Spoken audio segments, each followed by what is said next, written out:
Assalamualaikum warahmatullahi wabarakatuh.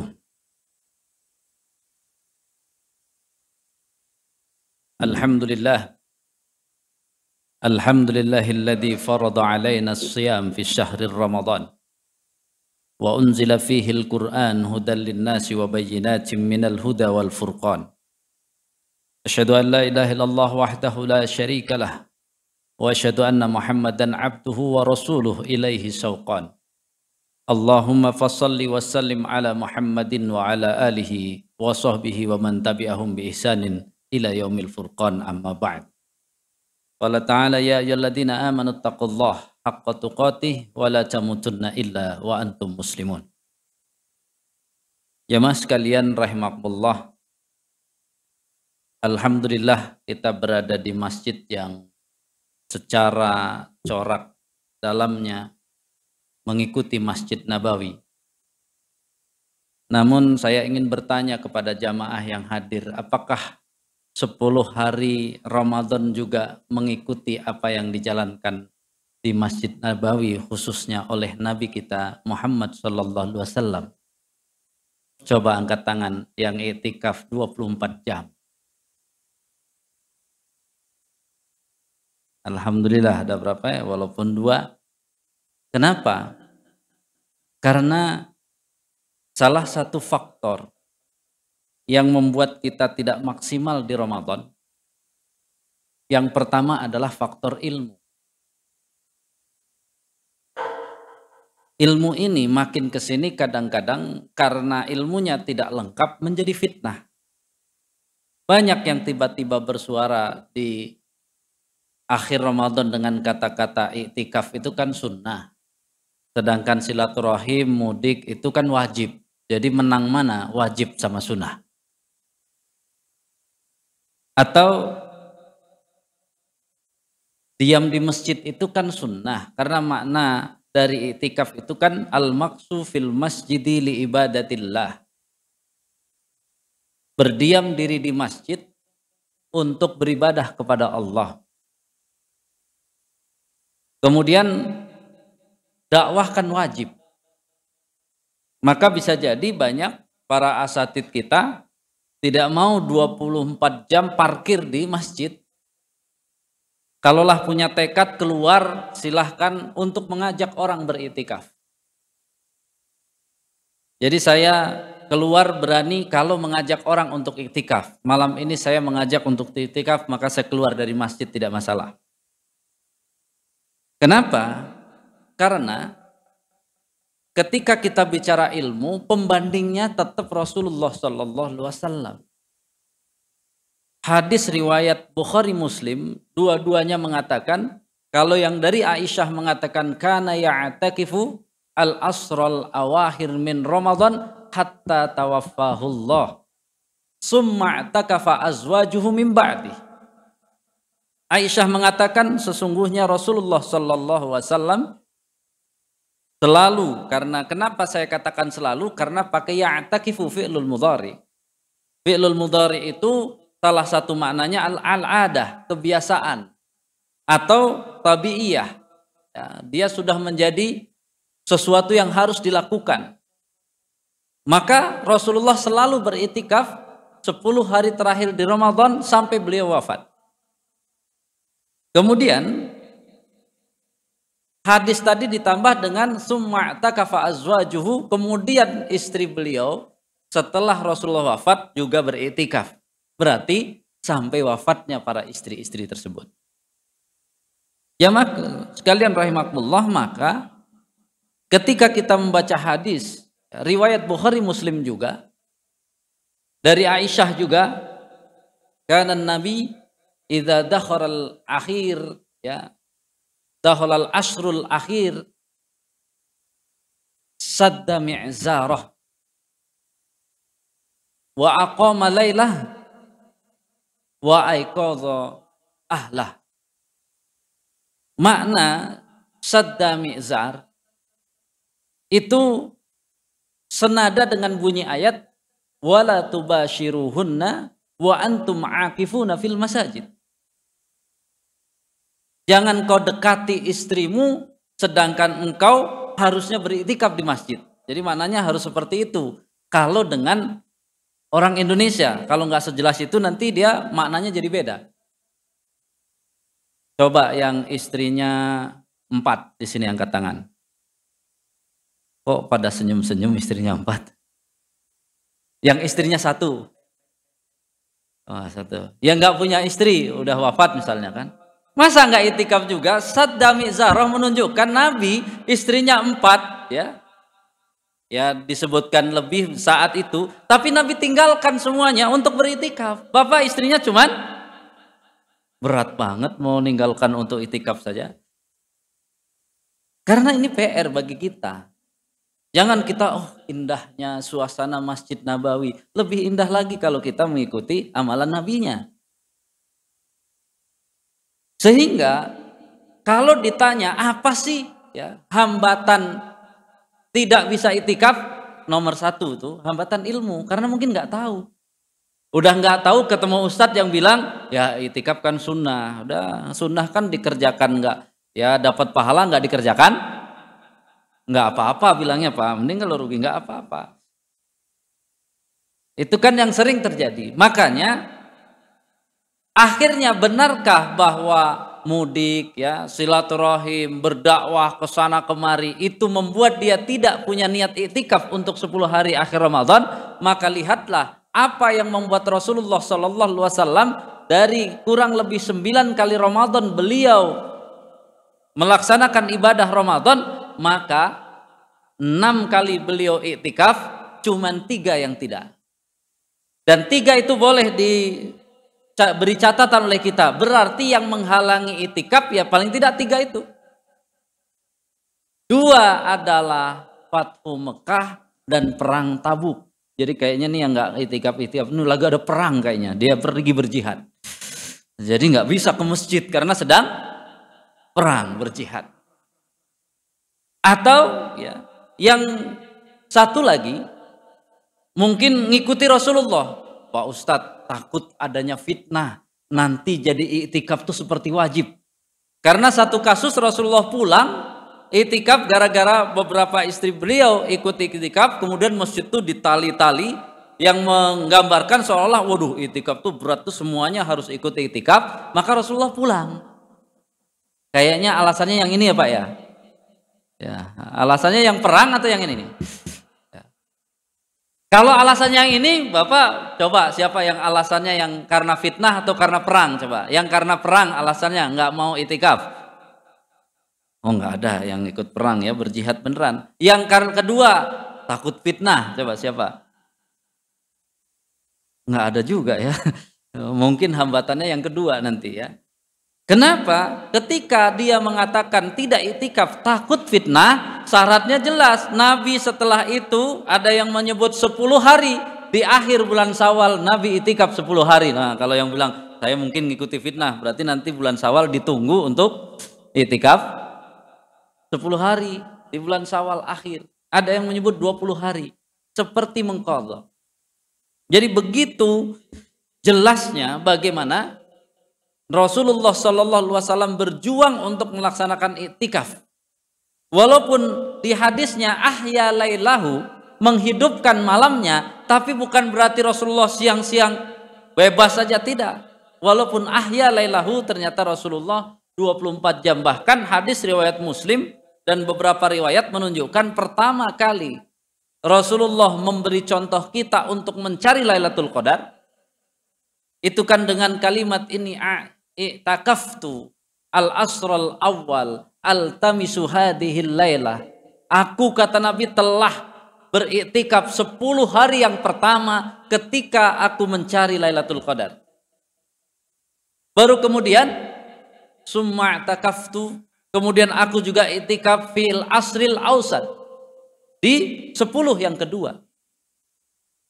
Summa utitu faqila, lalu kemudian diberikan kepadaku dan dikatakan bahwa Lailatul Qadar adanya di 10 yang terakhir.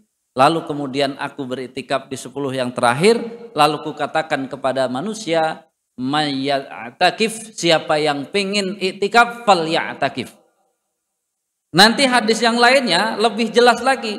ketika mencapai 10 hari yang pertama Rasulullah membereskan ya peralatan itikaf seperti mau pulang. Lalu kemudian malaikat Jibril mengatakan bahwa Lailatul Qadar belum ada. Lalu Rasulullah berdiri nih di sini berdiri menyampaikan bahwa apa? Siapa yang mau pulang boleh pulang, siapa yang mau itikaf boleh itikaf. Kalau diumumkan di sini kira-kira pulang apa itikaf? Itulah bedanya kita sama sahabat Nabi. Karena dalam keterangan fa'takafan nasu ma'ahu, semua sahabat Nabi nggak ada yang pulang, semua melanjutkan itikaf. Baru kemudian di 10 yang kedua, di malam berarti 20, hari ke-20 Nabi beres-beres, kemudian ya siap-siap pulang, kemudian malaikat Jibril menyampaikan lagi bahwa belum ada Lailatul Qadar di malam 10 yang kedua. Lalu Nabi menyampaikan lagi, udah 2 kali tuh kesempatan kalau orang kita kan. Jadi silahkan yang mau pulang, yang mau itikaf, pulang atau itikaf. Ini PR kita ini besar, katanya beda tipis sama sahabat gitu, atau beda tipis-tipis mungkin ya, bukan tipis. Tapi jelas, semua sahabat Nabi ikut itikaf. Berarti pengawal itikaf Rasulullah itu total 30 hari untuk mengejar Lailatul Qadar.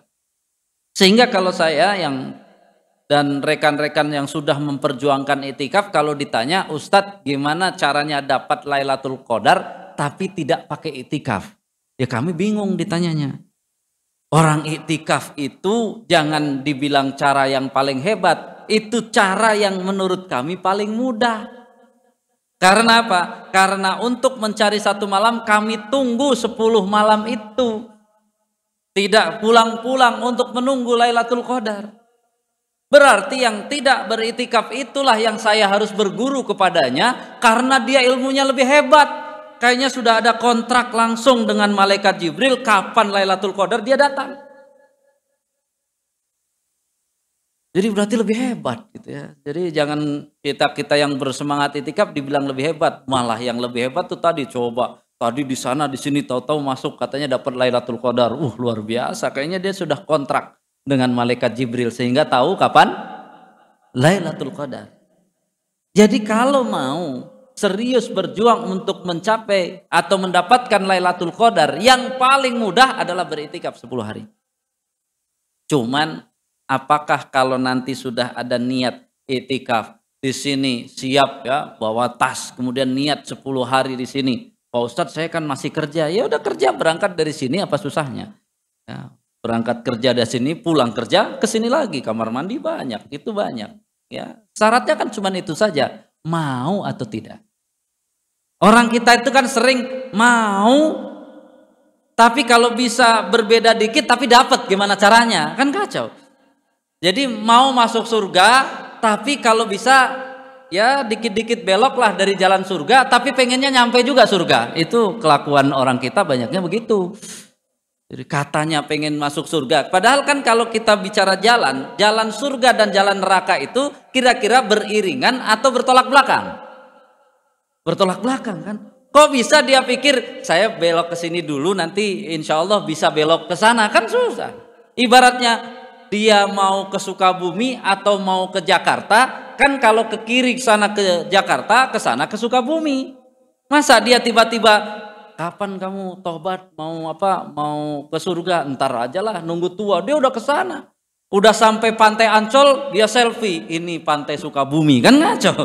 Banyak sekarang orang udah jalannya menuju neraka, dia bilang kalau Allah berkehendak nanti masuk surga, saya juga masuk surga. Itu sama dengan selfie di pantai sana, ya Ancol bilangnya di Sukabumi. Kan kalau arah Sukabumi yang ke sana, kenapa? Sana memang ada pantai, sana juga ada pantai. Setan tuh kan begitu. Cara untuk menggoda kita jalan ke neraka bilangnya ntar juga bisa masuk surga. Kemana lagi, udah terlalu jauh ke sana, mau belok juga susah, belum macet. Ini yang terjadi, sehingga orientasi kita itu selalu antara tujuan tawaran Allah dengan usaha itu selalu berbeda. Berapa banyak nih sebanyak jamaah ini mau dapat Lailatul Qadar, tapi kalau bisa tidak pakai itikaf, kan bingung juga. Jadi ustadz bingung juga. Kita gimana ngajarinya ya? Jadi sangat cerdas. Contoh gini, kan baca Quran itu harus bersuara atau pelan-pelan? Bersuara atau tidak bersuara lah. Bersuara. Kalau dia belum bisa baca, bersuara atau tidak bersuara? Tuh kan berubah hukumnya. Namanya hukumnya tetap saja harus bersuara. Karena apa? Wa idza quri'al Qur'an fastami'u. Jadi kalau ada yang baca Quran kita harus dengar. Masa dia nggak bersuara? Itu kan cara konyol orang Indonesia. Kenapa kamu nggak bersuara? Saya kalau bersuara nanti orang lari. Bacaan Quran saya panjang, pendek, idhar, idgham sama semuanya. Kayak baca Quran. Solusinya kenapa suaranya yang direndahkan? Harusnya kan dia kenceng-kenceng. Solusinya karena kamu takut malu, belajar. Solusinya belajar, bukan malah dirubah cara baca Qur'annya. Baca Qur'an harusnya keras-keras, dia baca pelan-pelan. Hanya gara-gara tidak bisa. Itu kan solusi konyol. Jadi kita ini kreatif dalam agama, tapi yang salah jadinya. Ya tetap saja kamu bisa nggak bisa baca yang keras. Malu atuh. Ya biar nggak malu, besok 11 bulan belajar biar nggak malu lagi. Solusinya bukan apa? Karena malu, udah nggak bersuara aja. Ya nggak bersuara jadinya, merubah cara baca Qur'annya. Ya mas kalian rahimakumullah. Hambatan yang kedua, biasanya kalau sudah datang ke sini dia nggak paham mau ngapain itikaf itu. Karena ilmunya kurang, ke sini kan bingung tuh. Apa kira-kira kalau sudah bingung, menghilangkan rasa bosan? Ya bikinlah halakoh, ngobrol sana, ngobrol sini. Luar biasa kalau udah ngobrol. Itu bisa bawa Quran, baca Quran selembar, ngobrolnya kira-kira berapa lama? 1 jam? 2 jam? Mau bisa 3 jam.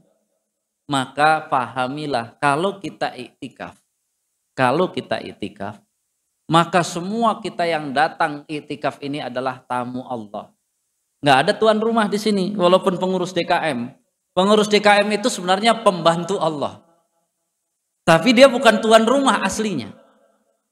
Tuan rumahnya siapa? Allah. Kalau dia banyak ngobrol sana sini, bisa dibayangkan ada orang mau bertamu ke rumah Bapak.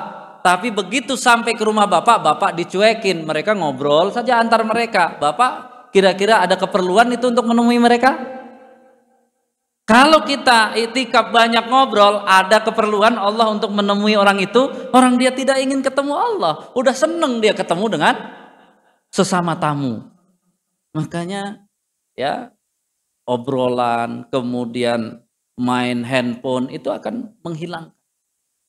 Sehingga jamaah sekalian rahimakumullah, tidak mungkin waktu 15 menit kita akan jelaskan tentang iktikaf, tapi nomor 1 memang di Sunda ini jelas doanya agar bisa iktikaf apa Ustadz? Gampang doanya, Allahumma paksakeun gitu ya. Kenapa? Kami dulu waktu memulai iktikaf itu Pak, memang harus maksa.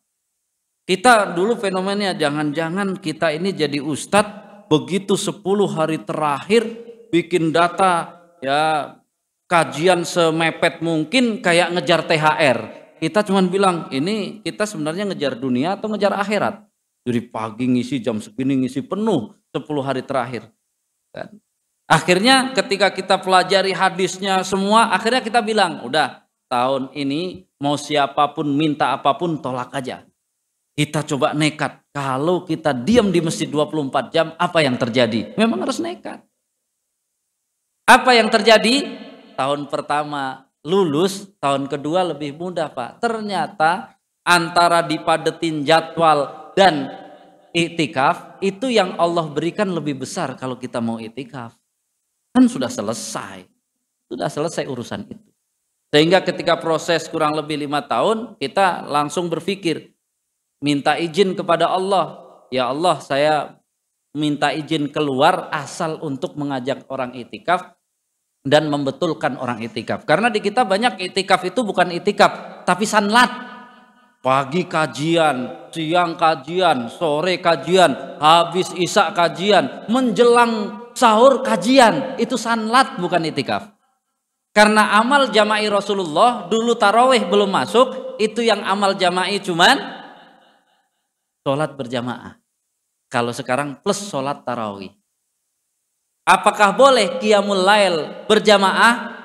Catatan kami kalau suatu saat mau belajar untuk newcomer boleh. Karena dia bengong nanti nggak ngapa, udahlah kita suruh imam untuk mimpin. Terus bagaimana kalau yang udah tahun kedua, ketiga, ilmu sholatnya nambah?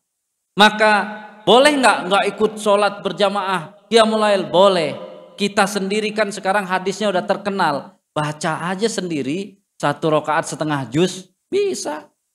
1 juz itu nggak kerasa Pak. Kalau baca sendiri 1 juz kan kita nggak ikut qiyamul lail. Orang pikir kok Ustadz nggak ikut qiyamul lail? Ya kita kan sudah mengatakan urusan untuk yang lain selain sholat fardu dan sholat tarawih sebenarnya tidak perlu jama'i. Tapi perorangan, maka sholatnya yang kita kuatkan. Itu 1 juz, Rasulullah 3,5 juz Pak. Apakah nanti kalau kita sudah kuat ini kalau coba setengah juz dulu, ntar 1 juz jatuh gitu kan. Ya 1 juz itu, 2 juz itu ini bisa apa? Luar biasa. Itu kalau kita bisa mencapai 3,5 juz, jangan mimpi kita sudah mencoba seperti Nabi coba. Hadis yang ada di Riyadhus Shalihin menyatakan bacaan Nabi 3,5 juz 1 rakaat itu ketika ketemu tasbih beliau bertasbih, ketika ketemu memuji Allah beliau memuji dulu, ketika ketemu suruh mohon ampun beliau mohon ampun, ketika ayatnya berisi tentang doa beliau berdoa, berarti lebih lama lagi. Mudah-mudahan ada yang tergerak untuk mencoba, karena jangan sampai nih bapak-bapak tahun ini nggak mau mencoba. Ya terus akhirnya karena ilmunya sudah dapat, nyesel saya ke Asofia jadi tahu harus itikaf nggak itikaf gitu kan. Jadi kan gitu. Nah karena udah tahu kan harus dipraktekkan nih. Karena nggak praktekkan tiba-tiba nilainya gagal. Jangan nanti di akhir Ramadan, ya Allah berikan saya Ramadan tahun depan. Jangan-jangan malaikat bilang kamu periode kemarin gagal. Masa mau nambah 1 periode lagi? Mudah-mudahan bisa difahami, dan yang paling penting saya mengajak silahkan kita ya berjuang untuk bisa itikaf, harus dipaksakan dulu. Apa yang terjadi itu kita mengharap pada Allah Subhanahu wa taala. Kurang lebihnya mohon maaf, ala minkum.